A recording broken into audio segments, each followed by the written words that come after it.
जी हाँ छात्रों, पूरा का पूरा सॉल्यूशन लेकर आ चुके हैं प्रश्न 1 से 24 तक। जैसा कि देखिए आप यहाँ पर देख सकते हैं, ये आपका देखिए प्रश्न 23 है, इसका उत्तर ये प्रश्न 24 है। यहाँ पर आपको देखिए ये प्रश्न देखने को मिल रहा है, मैंने यहाँ पर लिख के हुए हैं, तो सभी प्रश्नों के उत्तर आपको मिलेंगे। जैसा ये 24 का है तो सभी प्रश्नों के उत्तर आपको इस वीडियो में मिलेंगे, तो वीडियो को पूरा देखना। और आपको जो बताया जा रहा है वो इसी में से आएगा पूरा क्वेश्चन पेपर, तो वीडियो को पूरा देखना। आपको सिर्फ एक ही वीडियो में पूरा सॉल्यूशन देखने को मिलेगा और कहीं नहीं मिलेगा ये पूरा का पूरा सॉल्यूशन। बस आपको क्या करना है, इस वीडियो को पूरा ध्यान से देखना है। जैसे कि मैंने आपको पहले भी बताया था कि हमने क्या जो इससे पहले आपको जो 2 पेपर प्रोवाइड कराए थे, विज्ञान और जो हिंदी विषय का, वो पूरा 100% वही आया था। तो ये बिल्कुल वही पेपर है, बस थोड़ा मेथड चेंज किया है हमने। क्या हम सिर्फ आपको इस पेज पर लिख कर बताएंगे, क्वेश्चन वही हैं जैसे आप यहाँ पर इसमें मिला सकते हैं। पहला क्वेश्चन है, ऐसा स्थान जहाँ दस्तावेज और पांडुलिपियों को संग्रहित किया जाता है, और इसमें है ऐसा स्थान जहाँ दस्तावेज और पांडुलिपियों को संग्रहित किया जाता है। तो टेंशन मत लेना, यही आएगा क्वेश्चन पेपर। आंसर मैं बताता चलूँगा, प्रत्येक क्वेश्चन का आंसर आपको देखने को मिलेगा। यहाँ पर आप देख पाएंगे ये जो क्वेश्चन रहेंगे, मैं यहाँ पर क्वेश्चन भी मेंशन कर दूंगा,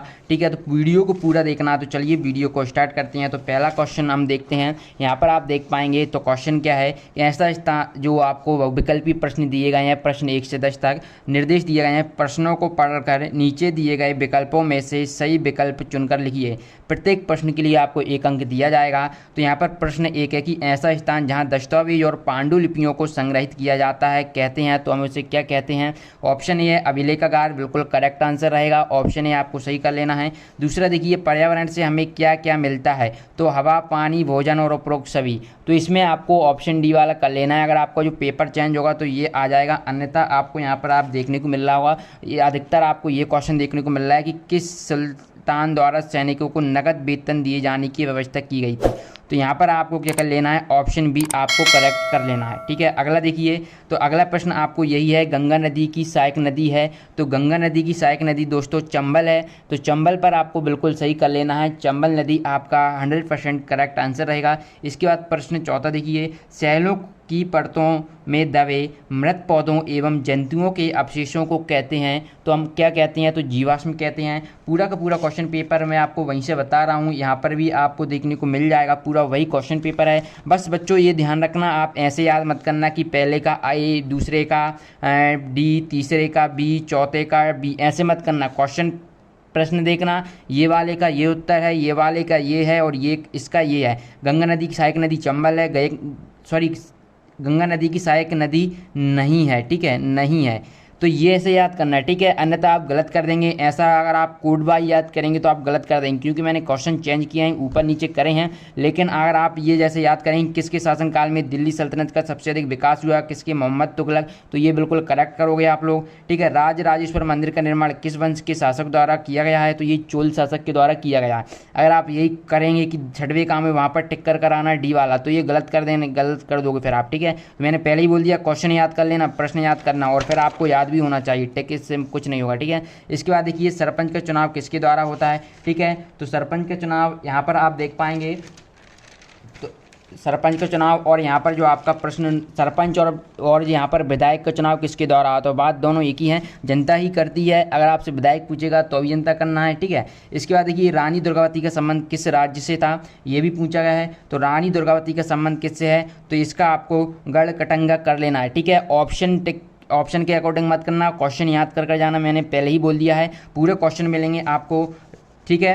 चलिए अगला देखिए, प्रश्न 9, सार्वभौमिक वयस्क मताधिकार का अर्थ है, तो क्या है, ऑप्शन ए सही रहेगा, सभी वयस्क नागरिकों को वोट देने के अधिकार से सार्वभौमिक वयस्क मताधिकार है। अगला प्रश्न देखिए, प्रश्न 10 है, अगर आप इतना पढ़ लेंगे तो आपको पूरा अंक मिल जाएंगे 10 में से 10, ठीक है। अगला देखिए, इलेक्ट्रॉनिक मीडिया के अंतर्गत आता है, तो इसका ऑप्शन ए बिल्कुल सही रहेगा, क्या हो जाएगा, टेलीविजन, ठीक है बच्चों। इसका आपको ये कर लेना, क्या कर लेना, टेलीविजन कर लेना है, ठीक है। अगले प्रश्न देखते हैं जो कि आपको यहाँ पर पूछे गए हैं। पहला है प्रश्न 11, मनसबदार से क्या आशय है, और हमें ये लिखना है। तो चलिए इसका उत्तर देख लेते हैं। तो मनसबदार से क्या आशय है, आप स्क्रीन पर देख पा रहे होंगे, मैं यहाँ पर पूरा का पूरा क्वेश्चन पेपर ही पूरा लेकर आ चुका हूँ, आंसर सहित प्रत्येक क्वेश्चन का आंसर आपको मिलेगा। तो वीडियो को पूरा देखना, और अभी तक आपने इस वीडियो को अपने दोस्तों के साथ शेयर नहीं किया है तो फटाफट से शेयर कर दें, और चैनल को बच्चों सब्सक्राइब नहीं किया तो चैनल को सब्सक्राइब कर लें, ठीक है बच्चों। ये क्वेश्चन पेपर आपको पेपर में कहाँ पर मिलेगा, तो ये आपको क्वेश्चन नंबर 13 वगैरह देखने को मिलेगा। ठीक है, तो यहाँ पर मैंने इसलिए क्वेश्चन नहीं लिखा है, आपको याद तो करना ही है। ठीक है, तो मनसबदार क्या होता है कि मनसबदार प्रणाली मुगल काल में प्रचलित एक प्रशासनिक प्रणाली थी जिसे अकबर ने आरंभ किया था। और मनसब मूलतः अरबी शब्द है जिसका अर्थ पद या रैंक है। मनसबदार एक ऐसा पद है जो शासकीय अधिकारियों तथा सेनापतियों का पद निर्धारित करता है। अगला प्रश्न देखिए, पांडुलिपियों के उपयोग में इतिहासकारों के सामने कौन कौन सी समस्याएं आईं। तो आपको सभी प्रश्नों के उत्तर मिलेंगे। यहाँ पर आप देख पाएंगे ये प्रश्न जो दिया गया है इसमें भी मैंने बोल दिया था। देखिए ये इसमें है पांडुलिपियों के उपयोग में इतिहासकारों के सामने कौन कौन सी समस्याएं आईं। तो यहाँ पर मैंने जो पहली वीडियो बनाई थी वो उसमें सिर्फ 17 क्वेश्चन ही थे, लेकिन इसमें मैंने 24 ही क्वेश्चन कवर किए हैं। वीडियो को पूरा देखना, ओके। और स्टूडेंट चैनल को सब्सक्राइब कर लें क्योंकि आपके लिए इतनी मेहनत की जा रही है, पूरा लिख कर बताया जा रहा है। तो चैनल को सब्सक्राइब कर लेना और बता दें कि चैनल को सब्सक्राइब करना बिल्कुल फ्री होता है। ठीक है, तो अगर आप ये पेपर में देखना चाहते हैं कि कौन सा क्वेश्चन है तो ये क्वेश्चन 11 है, पांडुलिपियों का उपयोग। ठीक है, तो ये हो जाएगा कि कई बार पांडुलिपियों, पहला आपको पॉइंट डालकर लिख लेना है, कई बार पांडुलिपियों को की लिखावट को समझने में दिक्कत आती है। ठीक है, आज हमें लेखक की मूल पांडुलिपि शायद ही कहीं मिलती है। तीसरा पॉइंट डाल देना, मूल पांडुलिपि को नई प्रतिलिपि बनाते समय लिपिक छोटे मोटे फेरबदल करते चलते थे, कहीं कोई शब्द लिख दिया करते थे। इससे जो इतिहासकार होते थे उन्हें समझने में दिक्कत आती थी। अब आपको डाउट होगा कि यहाँ पर लिपिक क्या है, तो लिपिक यानी कि जो लिखने वाला होता है वो थोड़ा बहुत चेंजेस कर देते थे। अगला प्रश्न देखिए, राजाओं द्वारा एकत्रित संसाधनों का क्या है। ठीक है, तो आप यहाँ पर अगला यहाँ पर भी देख सकते हैं। पहले मैं ये बता देता हूँ कि अतीत में विदेशी किसे कहा जाता था, इसका भी आप देखते चलिएगा। अतीत में विदेशी किसे कहा जाता था, तो इसका आप यहाँ पर देख पाएंगे। अतीत में विदेशी किसे कहा जाता था, तो मध्यकाल में कोई भी व्यक्ति जो बाहर से गांव में आता था विदेशी कहलाता था। ठीक है, अतीत में विदेशी किसे कहा जाता था, तो इसका ये उत्तर हो जाएगा। ठीक है, इसके बाद आप यहाँ पर देख पाएंगे जो अगला प्रश्न है। अगला प्रश्न क्या है यहाँ पर मैं आपको बता देता हूँ। देखिए ये प्रश्न आपका 14वां देखिए क्या है कि यहाँ पर मनसबदार वाला देखिए मैंने कवर करवा दिया है। 12वां प्रश्न है, राजाओं द्वारा एकत्रित संसाधनों को क्या क्या उपयोग किया जाता है। तो क्वेश्चन याद कर लेना है, यही क्वेश्चन पेपर आपका आएगा, बस क्वेश्चन ऊपर नीचे किए हैं मैंने। ठीक है, तो यहाँ पर देखिए राजाओं द्वारा, तो ये संसाधन राजा की वित्तीय व्यवस्था का वित्तीय आधार बनते हैं जिसका उपयोग राजा अपनी प्रजा की भलाई तथा मंदिरों और दुर्गों के निर्माण में करता था। तो इस प्रकार से आप इस प्रश्न का उत्तर दे देंगे। ठीक है, तो अब मुझे आशा है कि आप सभी प्रश्नों के उत्तर दे देंगे। चलिए अगला देख लेते हैं। तो अगला प्रश्न आपका पूछा जाएगा। अगला प्रश्न है, भूकंप के दौरान बचाव के लिए हमें कहाँ आश्रय लेना चाहिए। तो भूकंप के दौरान हमें बचाव के लिए खुली जगह में चले जाना चाहिए या फिर बेड या मेज के नीचे बैठ जाना चाहिए। अगला प्रश्न देखिए, जनसंख्या घनत्व से क्या आशय है। इसका भी उत्तर आपको देखने को मिल रहा है, जनसंख्या घनत्व। ठीक है, ये आपको जो क्वेश्चन पेपर रहेगा, जो आपका पेपर आने वाला है, उसमें ये जो प्रश्न 17वां है। ठीक है, जनसंख्या घनत्व से क्या आशय है। तो यहाँ पर देखिए जनसंख्या घनत्व क्या होता है कि किसी भौगोलिक क्षेत्र में रहने वाले लोगों की संख्या को जनसंख्या घनत्व कहते हैं। जनसंख्या घनत्व बराबर होता है व्यक्तियों की संख्या, यहाँ पर आपको व्यक्ति या व्यक्तियों की कर लेना। ठीक है, बहुत सारों के लिए बात करेंगे, व्यक्तियों की संख्या अपॉन जो भूमि का क्षेत्रफल होता है, यानी कि जिस भूमि पर जो इंसान रह रहे हैं उसका जो एरिया निकालेंगे और उनकी जो संख्या उससे हम जब डिवाइड करेंगे तो वहाँ पर हमें जनसंख्या घनत्व देखने को मिल जाएगा। अगला प्रश्न देखिए, अगला है प्राथमिक स्वास्थ्य केंद्र किसे कहा जाता है। तो ये जो आपका अगला प्रश्न है आप यहाँ पर देख पाएंगे। अगला प्रश्न है, प्राथमिक स्वास्थ्य केंद्र किसे कहा जाता है। सभी प्रश्नों के उत्तर मिलेंगे। ठीक है, इससे पहले मैंने 15वां जो भूकंप वाला बताया तो वो 15वां क्वेश्चन है, तो अच्छी तरीके से रट लेना इनको। प्राथमिक स्वास्थ्य केंद्र एक प्रकार के ऐसे स्वास्थ्य केंद्र हैं जिनकी सहायता से हम गाँव की जनता तक कारगर स्वास्थ्य सेवाएं पहुंचा सकें। अगर आप इसकी पीडीएफ डाउनलोड करना चाहते हैं जो मैं बनाऊंगा तो लिंक आपको इसकी डिस्क्रिप्शन बॉक्स में मिल जाएगी, उस पर क्लिक करेंगे तो पीडीएफ आपको देखने को मिल जाएगी। ठीक है, पीडीएफ कहां पर मिलेगी, इस वीडियो की जो डिस्क्रिप्शन बॉक्स रहेगी वहां पर क्लिक कीजिए, एक लिंक मिलेगी, डाउनलोड पीडीएफ लिंक लिखा होगा, वहां पर क्लिक कर देना तो आपको पीडीएफ मिल जाएगी। अगला प्रश्न देखिए, सिक्कों द्वारा स्थापित राखी व्यवस्था किससे संबंधित थी। तो सिक्कों द्वारा स्थापित राखी व्यवस्था राज्य व्यवस्था से संबंधित थी। किससे संबंधित थी, राज्य व्यवस्था से संबंधित थी। अगला प्रश्न देखिए, रूढ़िवादी धारणाएं महिलाओं के जीवन को कैसे प्रभावित करती हैं। तो बढ़ती जनसंख्या को नियंत्रण करने पर विशेष कर महिलाओं पर ढंग से ध्यान केंद्रित किया गया और जिस साधन को अपनाया गया और उसे अपनाने में अनुरोध और जबरदस्ती के बीच की रेखा धंती हो जाती है, जिसे हम रूढ़िवादी, इसको चलिए इस प्रकार से आपको लिख लेना है। आपको यहाँ पर नहीं दिखा होगा तो मैंने यहाँ पर दिखा दिया दोबारा से। ठीक है, इस प्रकार से आपका जो ये क्वेश्चन है ये आपका कंप्लीट होता है। ठीक है, इसके बाद चलिए अगला क्वेश्चन देख लेते हैं। तो सभी क्वेश्चन पेपर मिलेंगे, बिल्कुल टेंशन फ्री है ना। 19 तक मैंने कवर करवा दिए हैं, पर 20वां क्वेश्चन आप यहाँ पर देखिए। तो 20वां क्वेश्चन मैं अब आपको पेपर में ही बता देता हूँ ताकि आपको दिक्कत ना आए। ठीक है, ये 20वां क्वेश्चन है, क्या है, मताधिकार से समानता की भावना कैसे विकसित होती हैं, तो ये हमें बताना है। तो सार्वभौमिक वयस्क मताधिकार का विचार समानता के विचार पर आधारित है, क्योंकि यह घोषित करता है कि देश का हर वयस्क, चाहे वो स्त्री हो या फिर पुरुष हो, तो उसका अधिकार, जो आर्थिक स्तर या जाति कुछ भी क्यों ना हो, उसकी जो आर्थिक स्तर, ये मतलब कि आर्थिक स्तर से यहाँ पर क्या तात्पर्य है कि उसकी चाहे वो निम्न वर्ग का हो, उच्च वर्ग का हो, मध्यम वर्ग का हो, या चाहे कितना भी गरीब हो, चाहे कितना भी अमीर हो, कुछ भी क्यों ना हो, एक वोट का अधिकार जरूर रखता है। तो इससे क्या जो समानता की जो भावना आती है मताधिकार से, ये आपको यहाँ पर लिख देना है। ठीक है, PDF के लिए मैंने बोल दिया, लिंक डिस्क्रिप्शन बॉक्स में है, जाइए चेक करिए। प्रश्न 21 देख लेते हैं, चोल। ये आपको कहीं भी नहीं मिलेगा ये प्रश्न, तो जल्दी से आपको इस वीडियो को अपने दोस्तों के साथ शेयर कर देना है। चोल राजाओं के समय कृषि एवं सिंचाई की क्या व्यवस्थाएं थीं, तो उत्तर देखिए, चोल वंश की अर्थव्यवस्था का मूलाधार कृषि ही था। तो बच्चों, चोल वंश जो था उस समय की कृषि में जो बहुत ही अधिक फेमस था। अगर आप देखेंगे दक्षिण भारत का इतिहास देखेंगे, ठीक है, तो यहाँ पर ये चोल था। ठीक है, इस इतनी जगह में चोल था।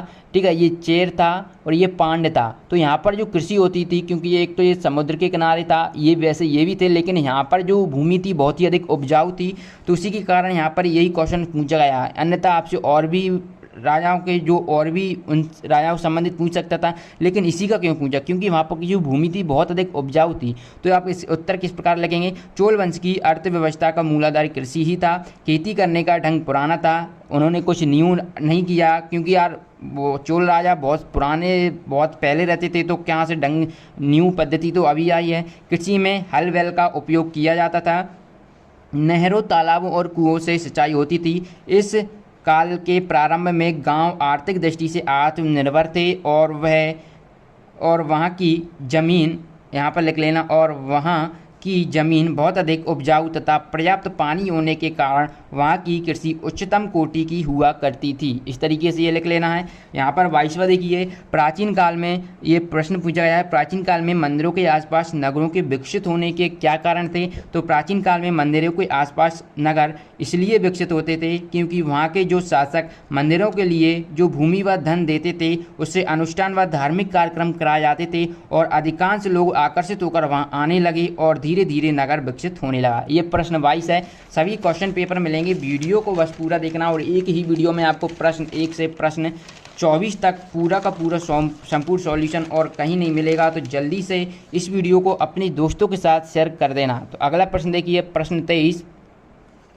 नदी द्वारा निर्मित स्थलाकृतियों का वर्णन करना। यार 5 अंक में क्वेश्चन पूछा जाएगा। तो नदी द्वारा निर्मित स्थलाकृति में तो V आकार की घाटी होती है, गार्ज होता है, जलप्रपात होता है, चिप्रिका होती है, जलवर्तिका होती है, आदि बनती हैं, और भी बनती हैं, लेकिन यार सभी का वर्णन तो हम नहीं कर पाएंगे, इसलिए हमने 2 जो घाटी जो निर्मित स्थलाकृति बन रही है, जैसे V आकार की घाटी और चिप्रिका, क्योंकि ये छोटा लगा इसलिए मैंने यहाँ पर लिख दिया। तो ये आपको V आकार की घाटी कब बनती है, जब नदी निम्नवर्ती कटाव द्वारा अपनी तली को गहरी करती है, जिससे V आकार की घाटी का निर्माण होता है। दूसरा, चिप्रिका नदी के मार्ग का वह हिस्सा है जहाँ किसी अवरोध के कारण ढाल सामान्य की अपेक्षा तीव्र होती है। ठीक है, इस तरीके से आपको इसका भी उत्तर कर देना है। अगला प्रश्न देखिए, हमें सरकार को कर टैक्स क्यों देना चाहिए, तो हमें सरकार को कर इसलिए देना चाहिए क्योंकि सरकार द्वारा हमें फ्री में वैक्सीन उपलब्ध कराती है, खाना पकाने वाले गैस पर सब्सिडी देती है और बहुत सारे काम सरकार हम नागरिकों के हित में करती है। अतः हमारा भी फर्ज बनता है कि हम सरकार के काम में मदद करें।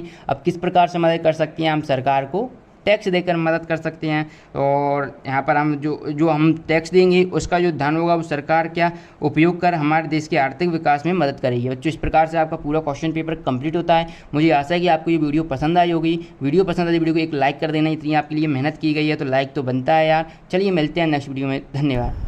बच्चों, क्वेश्चन पेपर डाउनलोड करने के लिए पूरा का पूरा आपको यहाँ पर गूगल ओपन कर लेना है और यहीं पर आपको सोशल साइंस का भी पेपर मिलने वाला है।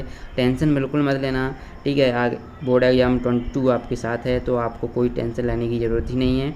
आपको ये सर्च करना है क्लास 7 विज्ञान वार्षिक पेपर 2022 और लास्ट में आपको लिख देना है SK टीच। जैसे ही आप ये सर्च करेंगे तो आपको कुछ इस तरीके से यहाँ पर फ्रंट पेज देखने को मिल जाएगा क्लास 7 साइंस, और इसके नीचे आपको ये सोशल साइंस का भी देखने को यहाँ पर मिल रहा होगा। तो जैसे ही आप इस साइंस वाले पर क्लिक करेंगे तो यहाँ से आपका साइंस का जो क्वेश्चन पेपर है ये पूरा का पूरा यहाँ पर आपको ये OT देखने को मिल रही हैं, ठीक है। और बच्चों, अगर आपने खंड बा का नहीं देखा जो प्रोजेक्ट कार्ड जारी किया गया है तो आप इस वीडियो को देख लीजिए, यहाँ से आपको ये 40 अंक क्लियर हो जाएंगे, ठीक है। ये पूरा क्वेश्चन पेपर यहाँ पर आंसर सहित है, तो ये आपको कहाँ पर मिलेगा वो मैंने बता दिया है, किस प्रकार मिलेगा वो भी मैंने बता दिया है। तो ये आपको यहाँ पर आना है, इस तरीके से इसको करना है और आपको पूरे क्वेश्चंस के आंसर यहाँ पर लिख देना है, ठीक है। और अगर आप चाहते हैं कि आपको सोशल साइंस का मिले तो आपको यहाँ पर क्लिक कर देना है। मैथ का देखना चाहते हैं तो इस पर क्लिक करें, संस्कृत का देखना चाहते हैं तो इस पर क्लिक करें, इंग्लिश का तो यहाँ, तो इस तरीके से आपको यहाँ पर क्लिक कर देना है और वही आपको पेपर मिल जाएगा। वीडियो पसंद आए तो वीडियो लाइक करना है, दोस्तों के साथ शेयर करना है, चैनल को सब्सक्राइब नहीं किया तो कर लें।